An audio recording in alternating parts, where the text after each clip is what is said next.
All right. So I know like for the title of this presentation, I had to, had to get into the marketing speak mode, talking about 3xing your close rate.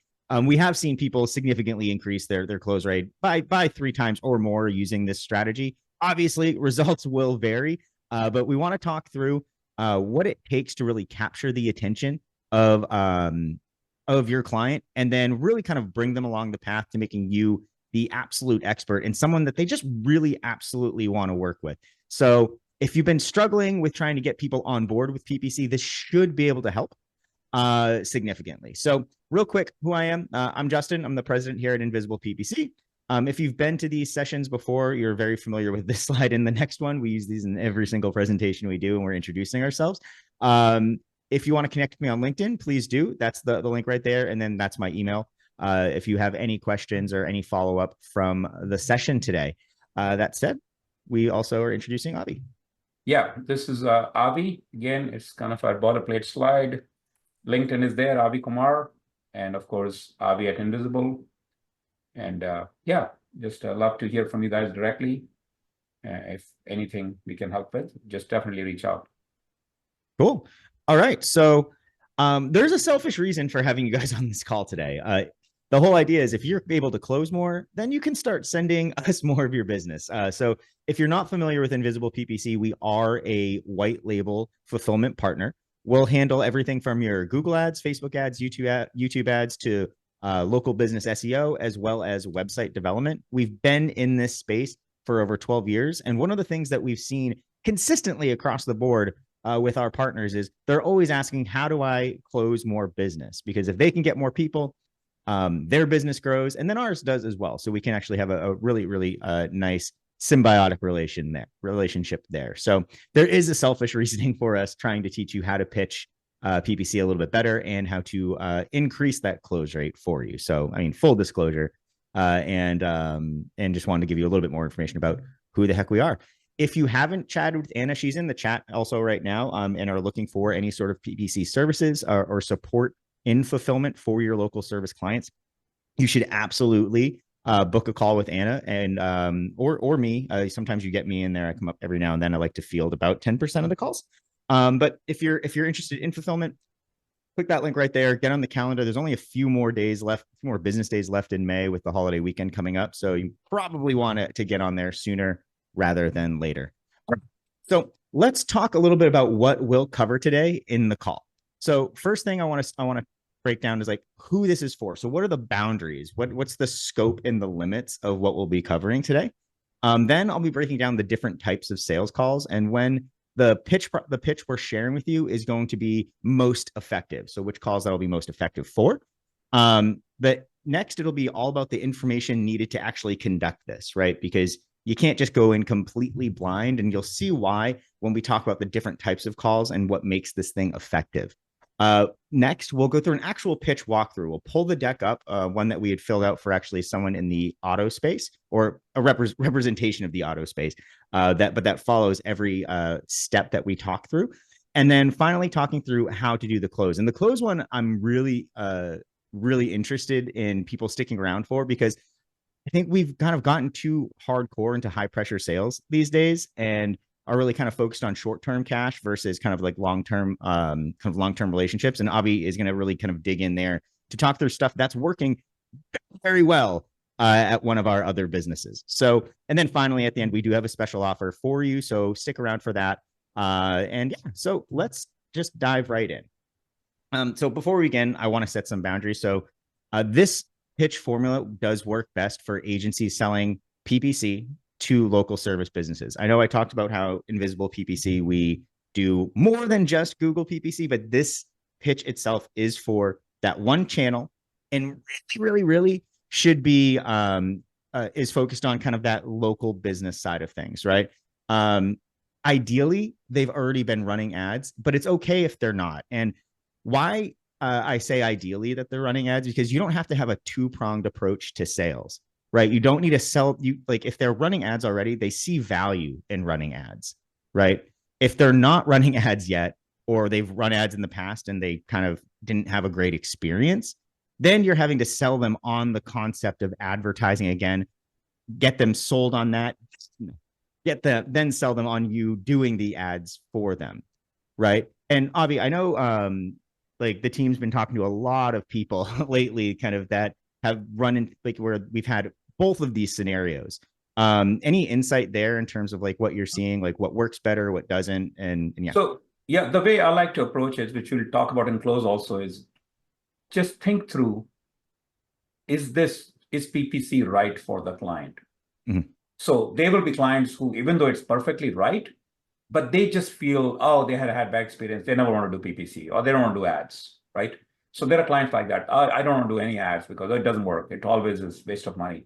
So if it is really right thing, then they need to be educated. But if it is not a right thing, then even if they ask for it, just don't do it. Yeah. That's other side too. Because what will happen is eventually they will wisen up that this was the money spent which did not convert. And basically any of the home services or anything where there's a little bit of urgency is great for Google, and anyone which is still home services and lesser urgency is great for Facebook. So that's a general area. And if you want to know what is right for them, of course, that's where we have smart niche list of things which we know works really well. So it's important to not just go by what client has to say, but also you should consider, is that the right thing for client or not? Yep. No, I think that's a good call out there, because there's plenty of people that come to IPPC. They're like, hey, we have these clients that we want to run, and we're like, no, we can't do that. And really, you shouldn't be doing that and pitching that. Their money will be spent wiser in another on another channel or with another service. But yeah, I think that those are good call outs there. The next one is that you're following a 2 or multi-step close process. This isn't for a one call close. I know we've done trainings with people that we respect a lot, talking about the one call close. That does work in some scenarios and works better in some industries, but this doesn't. This isn't reliant on a one call close setup, and in fact, it requires having multi touch. So that's kind of something that I wanted to put out in the forefront. So if you're a one call close advocate and that's all you do, you'll probably get some learnings from this, but it's going to be harder for you to I think mold it to that particular setup. So today's pitch formula is not for agencies selling to e-commerce companies, B2B companies, SaaS companies. So if you're any of those, you'll still get some learnings, but this really isn't the place for you there. So stick around if you want, but I don't want you to kind of go all the way to the end and be like, hey, Justin, why does this work for e-com? No. And then the other one is really more of what Avi was saying there. It's like pitching to clients where search volume is really low. So it's really more pitching to clients where PPC is appropriate, right? Because not all industries are going to be a slam dunk for Google PPC, right? And we want to be focused and laser focused on creating a pitch process for them that is going to appeal to that local business owner, and it's going to they're going to see the value in that from the pitch itself. So here's the general problem that we run into. It really is hard to stand out to the local business owner. These guys and gals are super, super busy. They're super, super cynical, and they've just got other things on their mind than another pitch, another piece of outreach, or anything along those lines, right? So here's just some basic truths about local business owners. They don't care. They frankly don't care about marketing metrics or cool marketing tactic things. Like when we nerd out on marketing stuff, like on these types of calls or with our colleagues or at conferences and those things, like it sounds super fun and you're like, man, everybody should care about this. But the fact of the matter is most people don't, right? Local business owners care about more calls, more jobs, more appointments, whatever it may be, right? That's what they care about, and that's what they're going to measure you on. The other thing is, like, local business owners, I mean, everybody's competitive, but local business owners have a different type of competitiveness that you'll see. Like you have people that are, they're going head to head against someone who's working down the street from them, someone they see every day. They see it's really like a keeping up with the Joneses type scenario when they're looking at how they're growing their business. And most of the time, like, hey, that hack down the street is doing better than me. Why is that? Right. And that's what they're going to be curious about. And so you can tap into that with the pitch that we're sharing a little bit later.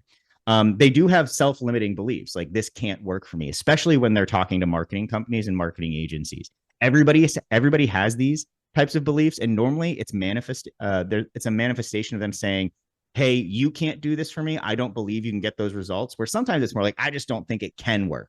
And you have to be able to get over that hurdle.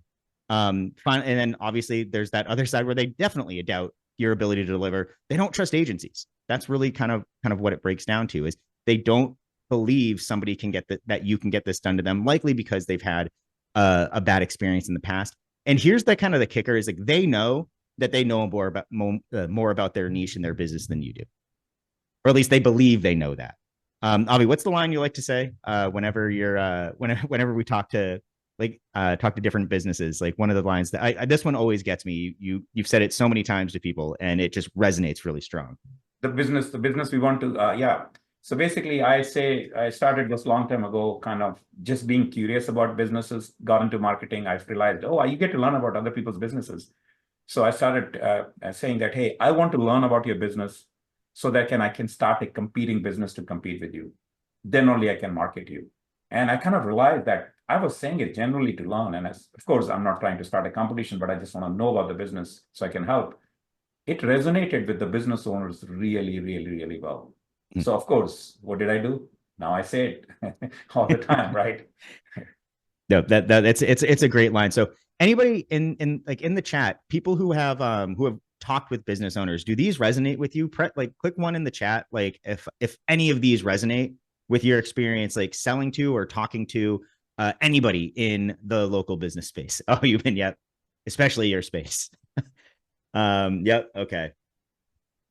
Like these, I like these little chat moves. It kind of gets you to become a little bit more of an active participant than just hearing me blather on. But I think the big thing is, again, local business owners. And other thing would be is if there is other objections or things you feel, you hear, go ahead, type it in there. Yeah. Is there anything I missed? Them as we go along also. If you feel like, hey, they say this to you when you try to close or when you try to get their business, feel free. Yeah, would love to get that feedback there as well. Yeah. Cool. So here's really the solution. It really comes down to a powerful pitch that completely just flips the script. So I listed these things out already here. These are kind of the things that you need to be overcoming and the issues that you're going to have to deal with. And if you have, if you've taken the time to get them to this kind of second meeting, which is when you'll be doing this pitch itself, and are able to kind of lead with a level of transparency and empathy, you're going to be able to turn those into a positive for you. So generally, when you're running a pitch, you remove all marketing speak, right? When you're talking to them, even before you get to that pitch level, don't talk about like marketing metrics, tactics, those things. Start from what they're trying to achieve and then slowly bring them into your world. One of the most effective ways to do that is kind of in the SEO side of things, which we won't be covering in here. But we'll be trying to get that same effect with the pitch deck that we're showing you. But like in SEO, if anybody's familiar with tools like who do we use? Bright Local. Yeah. Like a tool like Bright Local, where you can say, hey, like, you're not getting enough calls or appointments, Mr. or Mrs. Business Owner, right? Yeah. Well, here's the thing. If you're selling SEO, you'd show them, this is how you're showing up, like, from people within a 5-mile radius. Your competitors are beating you here. You're not talking about marketing speak anymore. You're saying this is a cause to that desired end result that you're looking for, right? And that's what you need to be getting to. And if the second you hear yourself saying CPA, CPL, click-through rate, these types of things, you've lost them. You've lost everything, right? So always be thinking about like how you're going to generate them leads, appointments, jobs, etc. So they're extremely competitive. They don't want to lose. And they notice, and if you can showcase where they're losing, that's really going to really just get them up and moving, right? That's going to get them into a position to say, I want to make a change, right? If like, what is it? An object in motion stays in motion, an object rest stays at rest. They're in a rest state. You're trying to get them to a movement state, right? There needs to be some sort of catalyst. The competitive angle is almost always going to get them out of that rest state. You have to then get them to transition to this will work for me, right? And how you do that is going to be through testimonials, case studies, benchmarking, anything along those lines where they go, okay, this person gets it. This can work for me. This will work for me versus this can't work for me. Sure, you might have gotten this for other people, but something's different for me. Quite frankly, there's generally nothing different. They doubt your ability to deliver. That's covered in kind of that this will work for me. what they need to get to is that you know more about marketing their niche than they do, right? You need to transition them to that. Like, hey, I like a good line for somebody that you just won over, like in their head at least, would be something like, hey man, I've been doing plumbing for 10, 15 years. I know this business inside and out, but man, this person, they know how to promote my plumbing business. They get it, right? That's a nice tip in your cap there. And then they start trusting your agency, not agencies in general. They start trusting yours. So that's what will happen if you have a lockstep pitch that kind of hones into competition and breaks down clear expectations. Cool. So before we get into the pitch, I wanted to talk about the types of sales calls. So I said that this shouldn't be on a one call close type of sales call. And this really is, it shouldn't be on like even your first step call with people, right? So I was doing a little bit of research here, and this was actually something I didn't include in the initial deck that Avi's like, man, you should add this because it sets the stage a little bit better. And I was doing a little bit of research, and I found a really great article on this website, Peak Sales Recruiting. And they kind of based this off of some work that HubSpot has done as well, but I think this was articulated a little bit better. So I was just like, I'm not going to reinvent the wheel. I'm going to show it to you real quick. And really, like you have, and I like how they're going warm to hot in terms of, you know, these are the people furthest away from the sales when you're finally kind of at that closing call area. And so you have prospecting calls. Those are the types of things that you're essentially cold calling at these. Both prospecting calls and cold calls I put in that same like bucket. Warm calls and follow-up calls, those are going to be coming from people that like came from an ad to like book a meeting, didn't book a meeting with you, right? Those are the types of people that, hey, I have a level of interest, but I'm not willing to commit yet. Then once you get them on an actual call, like your goal is to qualify. So qualification calls are going to be the ones where you're gathering that information. This isn't where you do the pitch, right? All of these calls beforehand is not appropriate for this pitch deck, right? This is appropriate either at the discovery demo or close, depending on how your sequence works. So that's what I'd call your follow-up call or your strategy session, right? So it's going to live in those. And then obviously you have things after the fact, which would be expansion, which can make sense as well, because there are three main areas that you can use this pitch. But I wanted to really clarify that this isn't something that you're like, you're kind of getting on that qual call and trying to be like, hey, I'm going to try and close you right now. It's not going to work that way. And it's not really, and you'll see later in the presentation that it's not generally the best way to do business for the long term if you're just trying to get them to close on that immediate step, right? So when to use this pitch? Just wanted to add one thing there, and it's not directly part of sales process, but the fact if you reach somebody close to closing and if they don't close, one tendency is like just writing them off. Mm-hmm. We see this again and again and again. Person who did not close goes and fills our ad form once again from the beginning, right? So what basically keep them in the loop through warm email, newsletter or something, because no really in this case doesn't mean no always. They're just not ready, or they feel they were not convinced, and they see the ad from you again. We have so many customers coming that way. Yep. They say they didn't want to do this right now, or whatever was the reason. And then they see an ad from us and they fill the form again and they come back. I say, oh, we already talked to you. They talk second time and this time they convert, right? So don't give up at that point. Stay in touch if you can in any way, if you don't close. All right. Even if it is checking on them. If they say, I already hired somebody, great. Check with them after a month. How is it going with that other agency? Right? Are things going right? Yep. No, I think that's a really good call out. It's until they outright say no. And even in those cases, like, oh, I went with somebody else, there's always time to check in, which is also why it's so important to have a newsletter. Like any sort of pulse that you have with people to keep them up to date with what you're up to. So either, basic retargeting ads or newsletters or anything to keep you top of mind, because they will come back. They only ever do. Great. Great. That's awesome. You even just shared. He just closed a roofer that spoke with him for the first time on January 9th of 2023. Yeah, absolutely. Yeah, absolutely. I can tell you guys, in Kuvare business, we've been around for 16 years. We have customers 7 years back. They went on and did their own thing. They come back with major project back because they kind of like what we did. So it's like, it can be years sometimes. So just staying in some way connected is very, very useful. I'm just talking about bigger projects, of course, but the same idea, absolutely. Just having the persistence and hanging out in the business usually helps quite a lot. That's how you build the momentum. Yep, awesome. And thanks for sharing that, Avi. So here's kind of the three main areas, and they're all going to be on those later set of calls in the chart I shared of when you can use this types of pitch. So this is really like, so I said already during kind of your strategy session. So really any call after the initial discovery call or qual call. During a client monthly business review or a quarterly business review. So this could be a great way to expand a particular client that you have, whether they're on just one line of services that they're using, that you're saying, hey, I think it's time for you to start considering this if you want to get a bit more of that market share in your local area.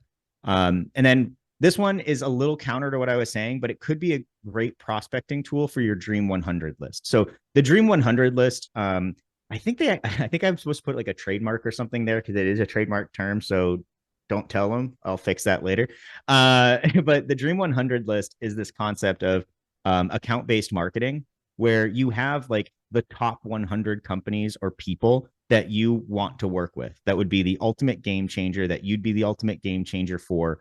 And you have them listed out, and you literally exhaust all potential opportunities to get them onto the phone and to work with them. So, I mean, you're talking like these people go so intense with this type of campaign where it's not like email, like in-mail calling, it's like gifting. It's nuts. If you haven't read about the Dream 100 list, I recommend doing it. It can be a little creepy and somewhat stalker-ish, but just something to consider if you haven't done that exercise yet, because it is something that is worthwhile and people have had a lot of success with. Generally better for higher ticket deals. Again, so these are going to be people that you're investing a significant amount of time and resources in. So you'd want to make sure that it's somebody worth going after. In most cases, for the people in the local business world, these are going to be franchises, like a franchise owner, someone who has a lot of locations, those types of things, right? What you can do in those cases is you can kind of flip the script where I was like, hey, these need to come after the call. You can say, hey, Mr. or Mrs. franchise owner, or my number one on my Dream 100 list. You wouldn't say that part, but yeah. I was taking a look at kind of some the competitive landscape in your area. And I actually put together a sizable report for you. Would you be interested on jumping on a call for me to walk through it? That would be how I'd approach that. But this isn't a scalable solution by any means, and is something that is more of an advanced tactic that you should be using for only super high ticket. But yeah, those are really the three options there. Avi, anything I missed in terms of when else you should be using this? No, I think this is great. I think maybe emphasize again, don't start pitching this on your first call. Yeah. Like you're just kind of still figuring out qualifying them. Don't do it that time. Yeah. Because it's really detailed, it's got stuff in it. You don't want to start talking about and scare them away. Yep, exactly. And we've tested that one too, where we thought that was the right intro, and it absolutely wasn't. It completely tanked. It did not work. So yeah, we tried with even cold emails where we send them, hey, I'm sending you a report. It's like a detailed report, just completely bombs. Yeah, it did not work. It did not work at all. The one thing that all three of those things have in common is by the time you meet with those people for the pitch, you have all the information necessary already. So you've met with them before, or you've done substantial research for a hardcore ABM campaign. Here's the information you need to do this pitch right. So now, okay, I've set the stage enough. Thank you for sticking with me for like a preamble to us walking through what this pitch looks like. I really do appreciate that. Here's the information you need to be able to do this effectively. One, if they're running ads or not, that changes your positioning slightly, and how you talk about certain things. The services they want to advertise. So this is going to help you with your keyword selection. It also helps you kind of with estimating if they don't have a number for their average customer value, right? Because if you're in like the plumbing space, somebody who's just doing like general plumbing versus like water heater replacement or like what is it, even sewer work, like those are very different types of things that would have a different price tag associated with it. The top competitors in this case make suggestions. Don't have them list them out, and ask for additional ones. So if you're when you're gathering this information for them, okay, so would it be safe to say like this person are kind of your top competitors? Is anybody I missed there? And you want to to really lean in to that competitive nature, you're going to want to talk about the local ones. Don't talk about the national companies yet. If there aren't a lot of local companies for you to grab from that can be scratching the surface, then talk about some of the nationals, but really digging into that competitive nature, talk about the people that they likely go to the same grocery store with, right? The locations they're advertising, this is needed for competitive intelligence and competitive research, and a special offer that they'd be running, if any. So how are they getting people in the door right now? Ask if they have any current special offers, or share what the industry is currently doing, right? And then the last two are important, but not necessary. They'll help you in the close later on, is the average customer value and the average close rate.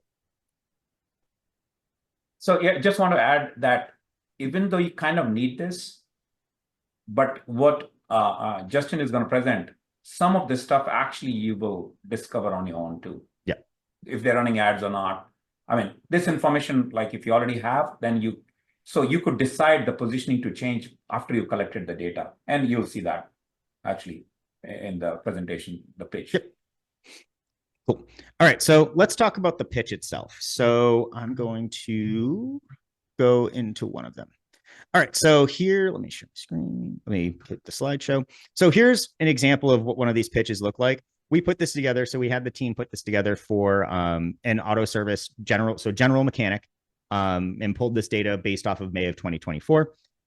With these types of decks, we keep them pretty simple. They'll be like stylized. People can, change out colors, those types of things, throw in like their own logo or however they want to do it. But yeah, so this would be Google PPC ads, competition, auto service repair for a general mechanic. How we kind of break this thing down is like, here's everything we're going to cover today during this presentation. All right. So yeah, just for this, pretend that you are a auto repair company. Yeah. And Justin is pitching to you. Yes. Ooh, I like that. Okay.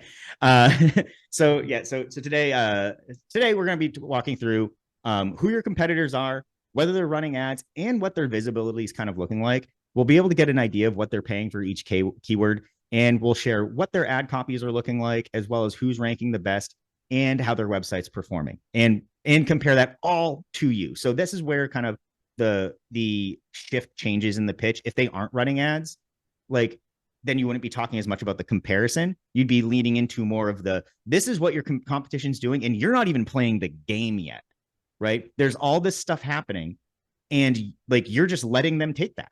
Why would you be letting them take that? Let's look at the opportunity, right? So that's the difference of if they're running ads or if they're not. So if running ads, go with comparison. How do they stack rank? If they're not running ads, like, people are eating your lunch. Kind of those are the two ways to approach that. And then we'll conclude with how your agencies help clients like yours. Here's some numbers from our past examples, and here are the numbers and projections you expect if you work with us. So one of the things I truly believe is, like, client management starts at the sales call. So the salesperson in a deck like this needs to be able to set expectations out of the gate, so that your team isn't trying to fulfill promises that they can't keep up with. So this is going to help you get alignment and set expectations when you give performance estimates. All right, let's take a look at who's advertising, like what's going on in the competitive landscape here. So we like to position it this way: who's stealing your leads? You don't have to go as heavy on that, but like, hey, the fact is, these are competitive people that don't want people taking from them. There are people stealing your leads. Here they are. In this case, most of these are national brands, where we probably should have gone a little bit more into the local ones. I don't think we had most of the local guys were getting kind of beat out hard when we did this piece. So I grabbed some national brands, and you'd put kind of, if they're running ads, you put who you're targeting right at the top. Here's yours. Here's some of the other people. The next step that we do here is, like, we want to have some visuals. So you can, we have competitions logos. It's a nice one. You can kind of switch out either this one, or just put the logos up there if you're going more visual. We kind of give you we use both just to kind of really dial it down to be like, hey, these are the folks that are showing up. You recognize them, right? Right. These are people that you're directly competing with. Correct. Okay, cool. Then we break down, are they running ads or not? And this one, it's like, yes, all of them are. With these, we found these ones by using one of our own tools to see who's actually running the ads. If you're doing an intake case, they might list out different people that aren't running ads, and that's when you'd mark down no. So if you were doing this from a hey, I found these folks, or they provided them, then you'll have more of like you'll have more no's in there as well, because likely they'll say, hey, Joe's shop down the way, right? So these are all these people, they're all running ads. If your prospect currently isn't running ads, that's going to be a very sobering thing for them to see, right? If they are currently running ads, and they're going to go, okay, how do I rank? How do I perform with them? So by the way, it's not uncommon for them to think that they're running ads and actually they're not. Sometimes in these situations, it's like they don't even know. They say, oh, I think we have a marketing agency. They're doing something. They're running it. They don't realize that, no, their ads being not run or whatever. So if that's the case, even it makes it easier pitch. They say, no, we are running ads. No, you don't show up. And as you'll see in the data, because you can actually prove it to them that what's going on. Yep, exactly. And so then you start looking at, okay, let's look at the top performing ads that we're seeing right now. And so you're going to start seeing, you start sharing, these are the ads that are getting the most visibility. And so it's going to be showing the main competitors that are up there. So when you have one of these, and so in this case, your mechanic does show up, but if the client didn't show up in top performing, like as if they were getting the most visibility, you're like, hey, like we're seeing all these ads. These are the ones that are getting all the views. Yours aren't, right? And then prior to the call, what you'd want to be doing is making sure, like, look at what's consistent across the board, right? So how are they saying things? Are they going to dedicated landing pages? Like, what are the offers? Is there anything that you can glean from that to really convince them that, hey, or not convince them, to show like, hey, like here's some of the things you should be considering when you're writing ad copy. And if they have ads to work with, you can start really connecting the dots there. But yeah, in this case, like for the keyword car repair near me, same day car repair available. So they're using a lot of the same things. Mechanics come to your door, affordable auto repair, AAA approved. Then you have a few others that are doing some interesting things, kind of more using ad extensions and some stuff. So you can start talking through like, hey, pretty much what we're seeing here is if you don't have an ad that's talking about same day anything, you're not going to get business. Everybody is kind of talking about the same day side of things. If you have that, you should be calling that out. You'll also start seeing in some of the ad copy here. I mean, they're using things like find top mechanics, different warranty breakdowns, open 7 days a week, those types of things. So you start seeing what's table stakes, and then where can you get an edge, right? Avi, anything that you'd take away from this that I didn't, or how you'd use this? No, the only other part is that you are actually seeing the ad copy too. Yeah.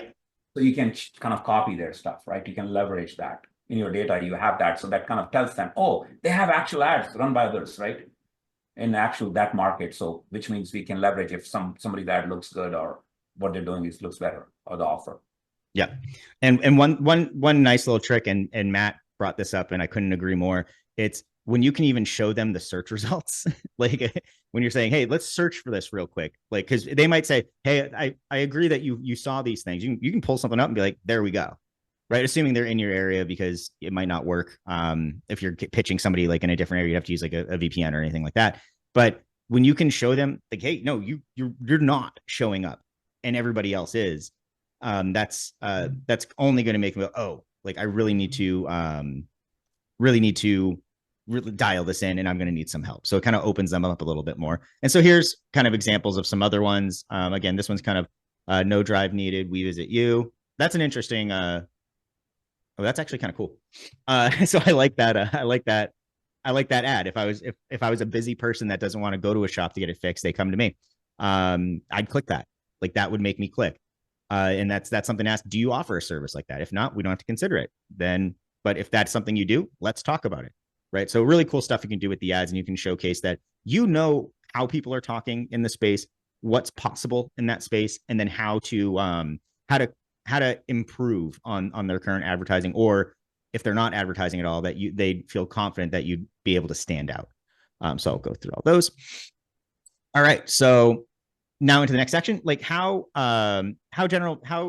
everybody's comparing in this space. So this one's going to be off of website traffic, and obviously, like, I want to talk a little bit about why we decided to do this. So it is a PPC pitch, but one of the things that we include is a kind of a breakdown of kind of their overall stats on kind of like the site and how they compare. One, like the main reasons from like a competitive notion here, but also I wanted to kind of see if you could bring in some details as to why we talk about this in Yeah. particular. So as the agency, you want, like if your agency is servicing these local businesses, we do PPC, you want to sell PPC, great. But there is other services you can sell them. Those services include their website not being good, their SEO not being good. So we kind of added a few elements of that. So they feel it's a more of a holistic approach to looking at their, instead of saying, oh, you just don't do PPC, just do PPC. So that's why we added this, right? It makes it a little bit holistic look at their business. Yep. No, thanks for that. And yeah, and this will break down website analysis for traffic, domain authority, backlinks, number of pages. So really kind of making sure like you're again just driving in the comparison metric. Like how are you standing out? And this is actually really useful for when they don't have any ads data to compare against, because they'll definitely have website data to compare against. If they don't, then they likely shouldn't even be on this call because they probably don't have the money to afford your services. So this data, by the way, if you're wondering, Justin has gone and fixed and changed the names and all, because it's very, very unlikely that your client has so many web pages listed. Oh yeah. Justin. So he's basically intentionally to anonymize, he changed things around. Usually what you see is that client is very small number here. Number of and it doesn't help that a lot of these are massive brands too, right, that are going to have some of these numbers, like massive national brands. You're going to be in the sub like 10,000. Like I'm not even web pages, like for traffic or domain authority, they're going to be much smaller numbers you're working with, but it'll still get the point across. And then so why sign up with your brand name? We've worked with X number of clients. Here's the budget. But just a reminder, this will be your name, not Invisible. Yeah, this wouldn't be invisible. This would be. You should be basically whatever ABC, whatever plumbing, marketing, whatever you are. Yeah, right? like Ultimate Mechanics Marketing or whatever. Like, why work with us? You put in your number of clients you handled and the budget's managed. Those kind of like cover like, hey, they've done this before. These are, and here's like, and they've handled a lot more money than I've ever made. So that's a good thing. You can fill this in with your stuff. If you're working with us, you can just use ours because if we're your team, then you get the benefit of all of our experience. So those numbers can jump up really, really fast, even if you're brand new. Your brand has, so Invisible CCP, your brand has experts with 12 plus years experience. Or so you put your level of experience. Again, if you're working with us, you can just say whatever we have. And then you get into, here's kind of what you should expect in this niche. So this is where I was saying with some of the more important things that that matter in these types of calls at the end is going to be like how you set the stage for performance and performance estimates, right? So you want to make sure that you're very clear here on like, hey, this is what you should be expecting. And this is a case study. So this is a case study of one example. I'll talk about projections in a second. Sorry, there's a chainsaw that went off outside that ruined my train of thought. Apologies. But yeah, so this is an example of a case study. So you first talk through, hey, this is kind of what we've done. Been doing it for years. Here's an example of a case study that we have. And then this is getting into marketing speak because we've been slowly bringing them into it. Don't worry about talking about these too much. Just talk about number of conversions and it cost them this much for it. Don't worry about these. These are kind of more of a like overwhelm. Don't talk about those. Talk about these. If they have questions, if they're savvy about those, like what does that mean? Go ahead and talk about it, but let them ask. Don't don't put that out there. You could highlight one approach will be just highlight the average CPA. So that's saying basically, hey, your acquisition cost is going to be $41 per person actually coming to you. Is that makes sense for your business? That's really what they will look at and say, okay, I bill them much more than 41, so that's probably good, right? That's basically the idea. That's if they can remember that, I think you're ahead. Exactly. Are people getting noise in the background from me? Sorry to break this up. I'm just getting. You're fine. Okay, cool. Yeah, they're removing a tree in the house across the street from me, so it's loud now. All right, so that's the case study portion, and then this one's kind of the big one. It costs you this much per lead.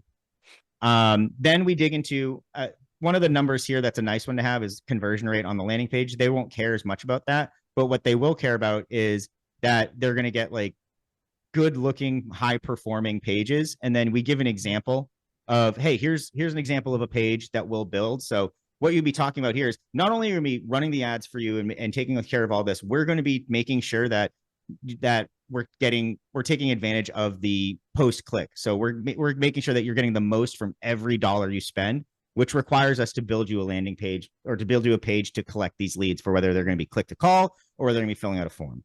And then you can kind of lean into the fact that saying like an 18% or whatever percent conversion rate is out of the ordinary in a good way for these types of service businesses. And this is why. You can make a comparison to if you're talking to other agencies and those types of things, most people will run your ads. They're not going to do things after the click. So something to bring into there. And that's all based off of a high converting structure that we've identified at our business, right? So then you get into the estimations, right? So this is where the numbers you can expect when you're working with your company, right? So this is going into, here's the general estimates for an auto service repair mechanic in your area. So generally what you're expected to see, and notice how we're talking in ranges here. Ranges are important. Never say a one number when you're talking about your cost per leads, number of leads, or anything along those lines. Always give ranges and to set the stage. That your CPA is going to be somewhere around $60 to $120. And number of leads based on what you're spending should be between 17 and 33. And then required ad spend, minimum ad spend, and it's important to really stress minimum, is you'd want to be spending at least $2,000 to start in this case. If you're not willing to do that, it's likely going to take significantly longer for us to be able to get you the results you're looking for, and it might your marketing dollars might be spent better somewhere else. Is really the thing that you should be saying in those cases. You'll have some that are like, hey, I want to throw $500 at this, and you're like, you're not paying enough to play, right? Avi, anything you want to put in there? This data is actual data. I mean, the other ones, I think Justin intentionally changed the numbers and all, but this is actual data. So there's something interesting here. Here, CPA, we are saying 60 to 120. And if you go back to case study, it was $47. Yeah. Right? $41 actually. So that's great. If they notice, or if you want them to notice, you tell them, hey, this is very specific in Arizona. The number is 41 when we ran this. The other one is a consolidation range averaging of what we have seen. So you kind of setting them up by saying your number could be even lower. That's what it was in this case study. But if you're prepared to do this within this range, then we are good to go. Yeah. So basically the idea is that you're setting them up the expectation wise correct, that what they should expect. Yeah, no, I think that's a really good call out, because there's always going to be outliers. Most people's case studies are the outliers in a lot of things. So you don't want to set expectations based on a best case that might be a fringe. You want to set it up on what is most likely to occur, because generally that's going to be what occurs. And then you dig into question and comments, and that's when you have the conversation a little bit more, and then you move into the close. Yeah, this is not the question and comments from you guys. It's no, again, we are role playing. Yeah. All right. So that's the general pitch walkthrough there. So once you've kind of gotten through that, and you can and you get into the discussion about any questions, if they're like, hey, I saw in your case study it was that's where you can answer some of those. But really now we're getting into, okay, you've made your case, you've stoked the fires in terms of like building up their competitive nature. They're seeing that you understand the business. They see that you get kind of what matters in marketing for their local business. Now you need to kind of close the deal. And this is going to be contrary to, I think, what it's stuff people say, but it's not what a lot of people are saying out loud, I think, these days when they're talking about the close. So Avi, I'll let you go here. I want to answer one question before we get to close. This is from David. He's saying, hey, I've answered the rest of them. I'm guessing when Q&A we answer, they get to see the answers. Everybody sees the answers, right? But this one is, I'm going to answer live. Be great to get advice on meeting no-shows, right? This is like, hey, bane of all, anybody's trying to sell anything, right? The no-shows. So the answer is yes. No-shows will happen. They will happen more so if they came from automated meeting booking versus somebody you talked to already and set a meeting. So when we have a funnel where you do an ad and you right after that say, hey, fill the form and here's the meeting, those no-shows are higher. One, So standard practices for avoiding or reducing at least no-shows is you should have the cadence of reminders, usually a few days before, a day before, an hour before, and if they've entered the phone number, which you should ask for, SMS sequencing. So they should get a text message, basically reminding them. So that's one thing you got to do. At least do that, right? Because that's mechanical, it can be done, it can be set, reminding them what the meeting is. Other thing is the meeting subject lines. Almost always the meeting subject line should be something they feel they'll get something out of the meeting. So even the meeting subject line, the way you said, the strategy call for increasing your leads, strategy for increasing ABC auto shops leads session. So it should be something because they need to remember that this meeting will help them versus you're going to be selling, right? It cannot be just your name and their name and meeting between the two people. So that's other thing which we found that increases the likelihood of this thing. And of course, at the time of meeting, if they don't, this thing, you will ask for a number. So 5 minutes, they don't show up, call them. And after calling them, you kind of, especially in these jobs, many of them, they're working owners. So they'll, it's not uncommon if you're calling a plumbing person and says, hey, I'm under the sink. Or I'm down here and, we're working on SIBO right now. They'll pick up the call. And you tell them, hey, oh, there was a meeting. It seems like you're occupied and busy right now. You want to reschedule? Almost always you can find them to reschedule. Write them, ask for the time and reschedule, right? It will, many times you have to follow up with, especially in these trade businesses, multiple times. But and other thing is these people are not shy. If they don't want to talk to you, they will tell you, don't bother me, I'm not interested. But if they're willing to talk to you and reschedule, you should take this on face value. They're not blowing you off. They're just busy, right? And get to the next meeting, right? This is actually, I'm repeating what our sales guy, Tim, told me that he found. That the ones who don't like him, they'll tell him, right? But rest of them, actually, they will reschedule. And sometimes it's 2 times, and then it eventually happens, right? So keep that in mind. Okay. So the approach of closing, many times I do participate in this when it's a harder one, they bring it to me at the next level. And the general idea I go for is, I want the customer to close for me. And that's why it's not a one class call. You have one call close because you've met them multiple times. So the approach, the things I'll show you is we are making the customer ask for the close, and there is of course, it helps the close. Even more so, the reason I want to do that is, this is not of a one-off sale. This is not a TikTok, shoes for $7, buy, you want one time, and then you don't care what happens with the shoes. By the way, I do this all the time. I buy $7 to $17 TikTok shoes, so I know what it is. So there, it doesn't matter. That's a one close. This is somebody's going to work with you month after month after month after month, and you want them to work and pay you every month. So it's okay to meet them multiple times. So everything you will see here is towards that. You want to close for long term. You don't want to get somebody who after a month says, oh, I'm not getting results, I'm leaving, I'm not working. All right, let's do it. So one situation is they're already working with the agency. But think about it. They answered your ad. They're talking to you. So there's something is not right? That's why they're willing to talk to you. So it's okay.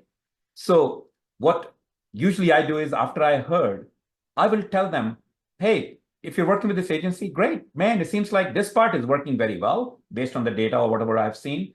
But these few things are not. Maybe you should just ask them to fix these 4 things and list it out.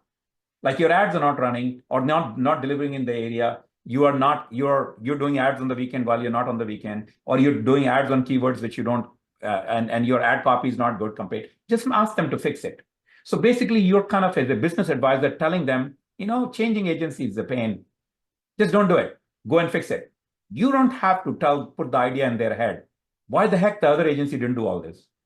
Why have to talk to somebody else to advise me what to fix? They will get it. They will speak back. I love that when they say, hey, but I want to change. How can we change? And what will be? I want to change my agency. I'm tired of them. Let them do that. Instead of you saying, give us a chance, we'll be better than them, right? So it's a much better way to do that. You just kind of give them advice. These things are not working for you. These are, keep the good things and ask them to fix it. That might be easier for you, and leave it at that, right? I'm telling you, majority, more than 80% cases, they will like the fact you are upfront and helping them, and they will come back and say they want to work with you. All right, next. The cost investment. So I approach it very differently. Instead of telling them, oh, you just kind of spend a little money, I just do it other way. So this is, again, a plumbing client, for example, or a auto client. I'm telling them, hey, you should get ready for, you might spend, $3,000 a month on ad spend and us managing it for you, everything. And worst case scenario, you probably will lose $10,000. They will say, what? You're not guaranteeing anything and you're telling me I'll lose $10,000? I said, yeah, that's the worst case scenario. But think about it. If we are running ads for you, we are doing this stuff for you, you're spending money on Google, most likely you don't lose all that 10, right? Hopefully you'll make 10 and more, right? And then, of course, my goal is to make you a lot more, 3 to 4x of that, right? But if you're ready for this, then I think we should work together. Again, keep in mind, the people who are talking to you, they have an interest in your service. That's why they're talking to you. Doesn't matter how much they question you, how much they ask your experience. They are there for a reason. Especially in this business, these people are busy. They don't have time to chat. They're not like us marketing agencies. They're sitting around for the customer, by the way, right? Most of them have freaking things which they have to attend to all the time, busy. So if you're selling to any of these customers, the fact they're talking to you, they're interested. So by telling them that, they will talk themselves into recognizing that, oh, you are much more straightforward and not trying to sell them snake oil. That's what you're trying to get. You want to build their trust, all right? The other thing is, this is my common thing when we are hiring it at Kuvare, when we are trying to get bigger clients. I don't want, actually, I truly do not want them to hire me if they've not talked to other agencies. Reality is they usually are. So I'll tell them is, hey, have you talked to other agencies? You should. They'll help you compare and contrast. And that way you will not have any buyer's remorse. I want you to come to us when you feel like we are the best. We heard you, we understood your business, and we think, because I want a long-term relationship, I'm not in a hurry. So just shop around if you have not. Right? I insist talk to 1 or 2 agencies. First, they love that. And I do mean this, by the way. I mean it. I want them to do this. Right? It's funny when Avi says he means that, he does, because because I'm the one that's like, what? Why'd you say that? They were ready to go. And he's like, no, I'm not ready for that. Yeah. When we get new salespeople on call and initially they say, really? And then they say, man, that was great, Avi. Really worked. I thought, why did you say that? And it's same thing with the $10,000 thing. All right? Next, and other one is, that's where I was saying it's not one call close. I want them to pay us money month after month and after month after month, right? We want long-term people. We don't want who are just kind of going to try something and go away. So it's very important they feel very comfortable and they don't have any buyer's remorse. Once they have bought on their free will completely, they will give you a lot more time and leeway to fix things if they're wrong, because they don't want to be proved wrong themselves. They chose you. But if it was a high pressure sale, they'll remember that. And they're going to say, man, the guy convinced me to buy it. I should have never bought this. You don't want that ever. So that's where this comes from. There's no hurry to sign up. Take your time. And the thing which I throw in there, maybe you're not ready to spend more money to grow or change right now, right? When you're ready, let's do it. By the way, I have ended this calls so often. And next week they will call, hey, it's no point waiting. I want to start now. They will call back and do this and close it. Yep. Right? We have many examples of this. Okay. Cool. And then the thing, sometimes people will ask about guarantee or other things. So I usually tell them is, hey, all I can tell you is that wherever you are, you're going to be better state than there, right? And what the better state might be, maybe after running these ads or something, you'll realize that it's not worth running ads for this business. That might be a learning. And if that happens, it's still good. So you don't have to waste any more money. I'm not going to force you and hold you responsible for keep doing this, even if it is failing. I want to show it'll work. If it doesn't work, you should not spend money with me continuously. So by telling them that I'm taking the risk away, right? But most likely scenario, that's the reason we are in business, is you'll come out ahead in 3 months' time. And that's the time we usually want them to commit, right? Because what we found is that's enough time for getting things right, setting, optimizing. Usually in the second month, things start happening, but by in the third month, in case it's a special case situation, it really does work. We can fix things, right? So worst case, yeah, you'll know this in 3 months. Again, our internal target is remind them, we want to do a lot better than that, of course, but I'm not trying to sell you on that. I want to sell you on the baseline and surprise you, delight you by delivering much more over the, so I'm setting the expectations much lower. And that's a guarantee. That's really the level of guarantee we will go and say. Okay. Right. This is my wordings of course, nowadays there's nothing original. I must have read something from somewhere from which this is what I kept. So this idea which I used to say, hey, you feel like you want to be nice to somebody. It's not possible to fake it. There is body language. There is things you will do that they will know that you're not nice. Only way to be nice to somebody is you need to find truly something to like about them and feel, oh no, they are not actually that bad. You need to find something. Same way, these quotes earlier only work. You truly believe them. If you want to, I don't use them as tricks. I believe those, everything which we have said. And we push those as the company process also. Think like that. We are truly trying to help the business, not trying to extract money from them, as much as we can. Because if we truly try to help them, they will pay us month after month after month. That's what we want. So it's self-serving in long run. But in short term, it is really what business needs, just do it, right? So faking will just not work. Don't try to trick it. If you don't believe any of those, don't say it. Because they can tell. People can tell. I've done videos where I said, why I love e-commerce. I've done videos. People come and say, man, the one you did, it was like, clearly you believe that. I said, yeah, otherwise I'll not do it. It was not a script.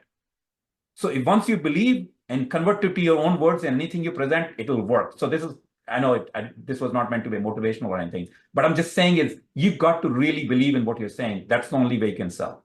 Otherwise, it's just not going to work in any way. Yeah. Yeah, there's one last. And there's one last one, yeah. Yeah. This is, you got to take genuine interest in customers' business. Really, and then only you can be a business partner. So if you are helping an auto agency, you got to figure out, hey, what is their thing which sells most? How can they make more money? And what can you do to help them make more money? You got to think like that. And the answer might be sometimes they will make more money if they don't work with you. If that's the answer, walk away. Tell them that. It's not only you'll be respected, you would have not wasted in getting a client who would have left you anyway after 1 or 2 months. It's actually in your self-interest, not doing it. Right?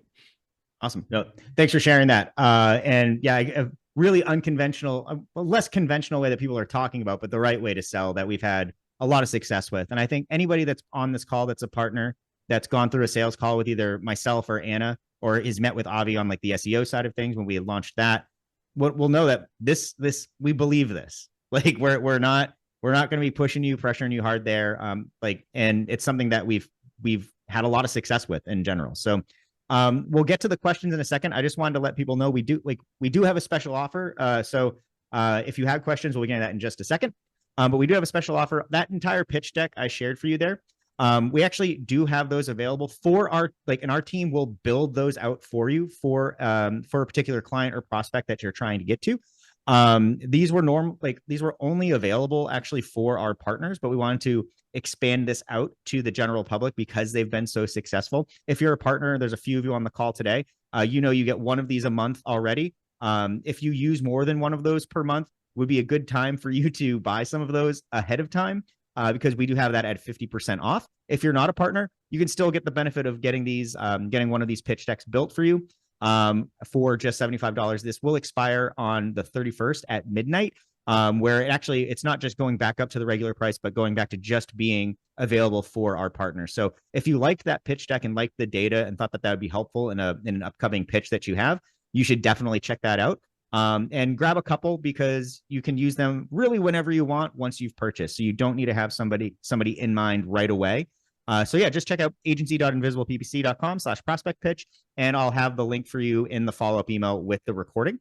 Yeah, and I'll just add, you guys are all marketers. This is our loss leader. Yeah, exactly. Basically, you guys know the term loss leader, right? Basically, the idea is not try to make money. It's basically work with you guys, show you something. You'll say, man, these guys are great. Let's become partners. Let's do more with them. That's really what it is. Exactly that. That's what this offer is, right? There's no, because to build this pitch deck, it takes effort. We have to look at the competition. We have to collect the data. We have to do all the work. So this is not like a course which is packaged and ready. I'll keep selling 100 copies of it. We can't. We have to build for each customer. You will fill a form. You'll tell us this customer in this area, and we have to produce the data. So it takes effort. Yeah, right? Definitely take advantage of this. It's a really, really helpful tool. I know we've had plenty of partners that have used this that have closed deals like right out of the gate. So really, really helpful tool. So Avi, we had 2 questions, and then we'll close this out. I want to be respectful of time. The first one came from Yuvan, when he's like, how do you manage time expectation? So clients generally expect best performance from day one, but we all know that that's not possible. That it takes months to kind of break it down. I have my own opinion, but I also would like to hear yours. So for PPC, for SEO, we tell them first month is basically set up. Don't expect anything. Don't expect you will see any change. By the way, when saying that, the reality is they will see a big change. Yeah. They will see a big jump in their local SEO by the time the first month ends. But I tell them, don't expect, because that'll take us that much time to set up if it is SEO. PPC case, we tell them if it is a brand new account which has never run, then it'll take 4 to 6 weeks for us to start getting things going, because it might be 1 or 2 weeks. Google does not even deliver ads. So again, that 4 to 6 weeks is what I'm saying. The reality is, if Google starts delivering ads within 1 to 2 weeks, they will start getting leads.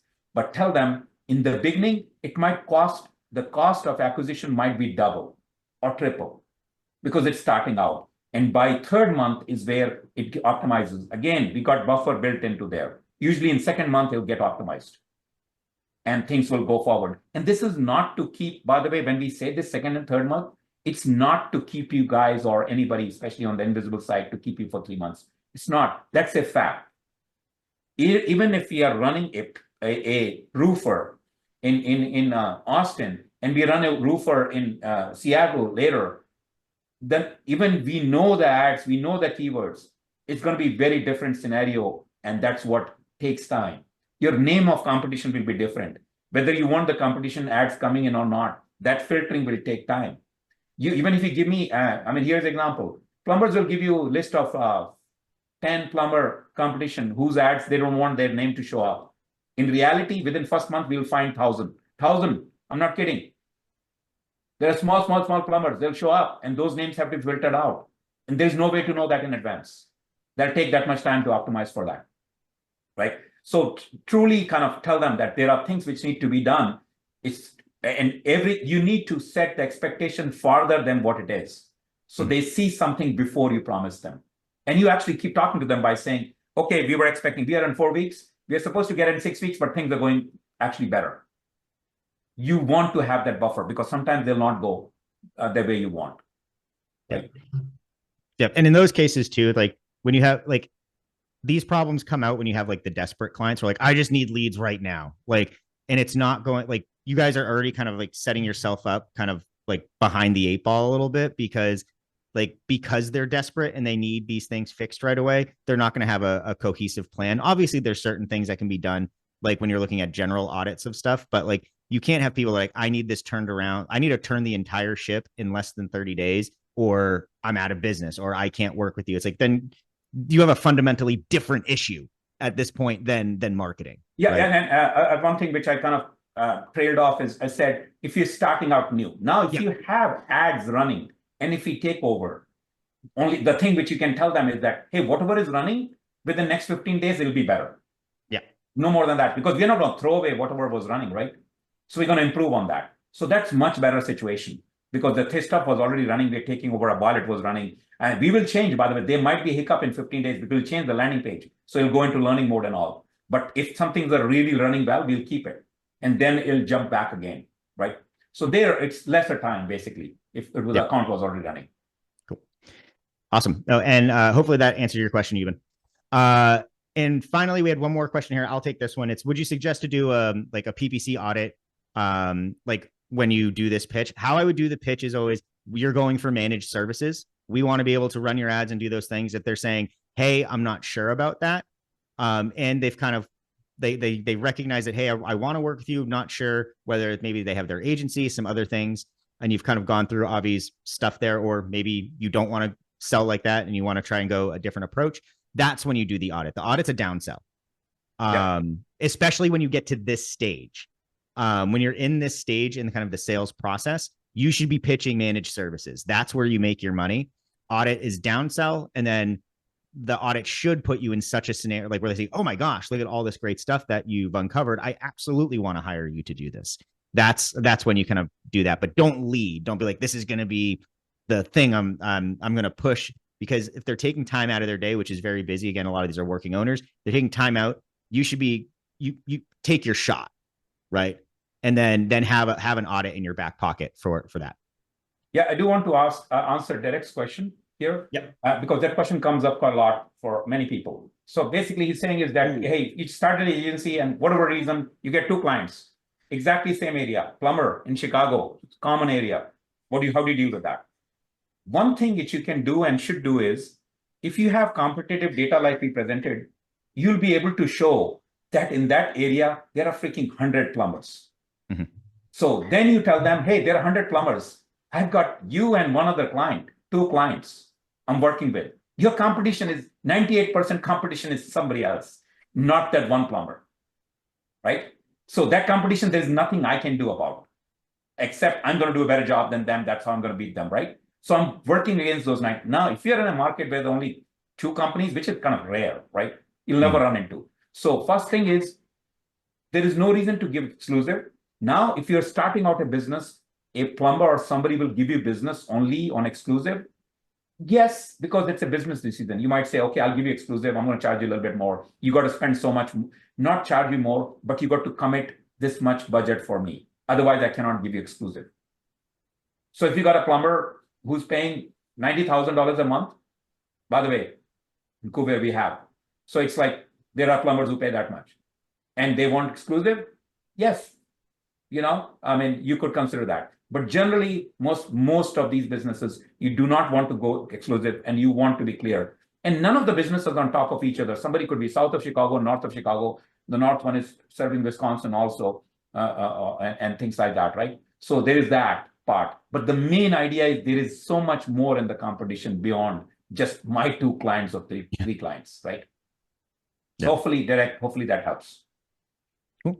All right. Well, I think that wrapped up everything. Thanks for sticking with us a little long, everybody. Hopefully you got something out of this. I know that that we also got a lot from people in terms of the comments and stuff there. So so thanks again. We'll be doing another session next month. We have a really cool one coming out, so stay tuned. We have some really cool things in the works that we're going to be announcing and launching. So get excited for that.